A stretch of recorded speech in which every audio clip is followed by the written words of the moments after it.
प्यारे दोस्तों, अस्सलामु अलैकुम रहमतुल्लाहि व बरकातहू।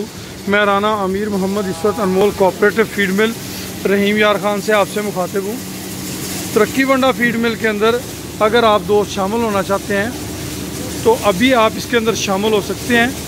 दोस्तों के पुरजोर इसरार पे 31 मार्च तक इसकी डेट जो है एक्सटेंड कर दी गई है, ताकि जो दोस्त भी इसमें शामिल होना चाहे, एक महदूद तादाद हमारे पास मौजूद है जो हम दोस्तों को शामिल कर सकते हैं। अगर आप में से कोई दोस्त इस प्रोजेक्ट का हिस्सा बनना चाहता है तो जनाब हम उसे खुशामदीद कहते हैं, वेलकम करते हैं, सद बिस्मिल्लाह जी आयन कहते हैं।